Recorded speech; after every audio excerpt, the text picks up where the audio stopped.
No. I got them in the right order, though. Are you sure? Okay. Can you hold this? Oh! Anyone else nervous? I'm nervous for you, Dan. I love you, Dan. There comes a time in a man's life when they meet their one true love, their soulmate, the person who's going to know them and love them for the rest of their life. That moment came for John 30 years ago when he met me.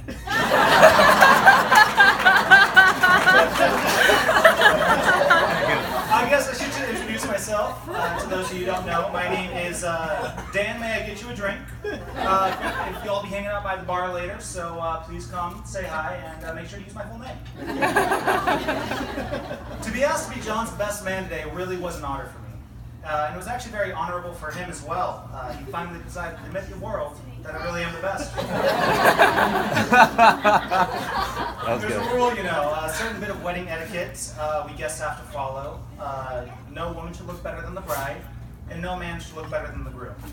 I'd like to personally thank all the groomsmen today for abiding by that rule to the utmost. And thanks for showing up sober today, guys.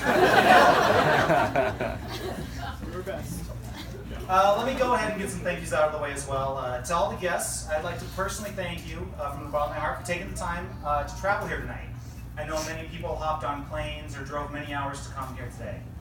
Really goes to show how far some people go for a free meal.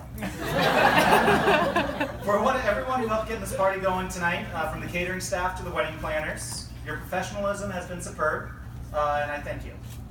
To the bridesmaids and to the rest of the groomsmen, thanks for everything. Thanks for helping everything go off without a hitch today. We nailed it. To the family of the bride and groom, thank you for raising these two amazing people that we're here to celebrate tonight. None of our lives would have been the same without them, and that's all thanks to you. And lastly, John wanted me to thank Krista for showing up today. Speaking of Krista, isn't she looking absolutely beautiful?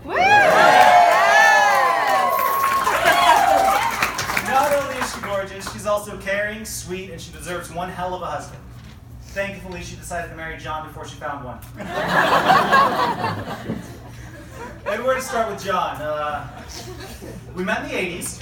Back when Spam was canned meat and definitely didn't get in the mail. Growing up, as brothers naturally are, we were usually the best of friends. Mainly because I followed him around like a lost puppy. Turn around and there I was. Needless to say, we got along great, except for when we did not. Whenever we fought, our parents would always sit us down and give us the whole spiel about how we're brothers and what that means. We'll always be there for each other, always care for each other, and always have each other's backs. Even if we might be mad at the time. Even though our fights stopped getting physical after I hit my growth spurt and you couldn't beat me up anymore. These words have always stuck with us, and we've been much closer as a result. John, through thick and thin, good and bad, you are my big brother. I've always looked up to you, I've always admired you, and Krista, I couldn't be happier for you to join our family. Now it's time to raise a toast to this newly married couple.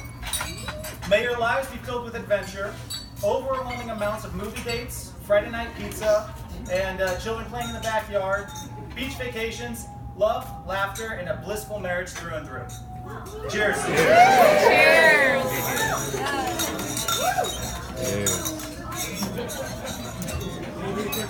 Let's hear it one more time for Dan.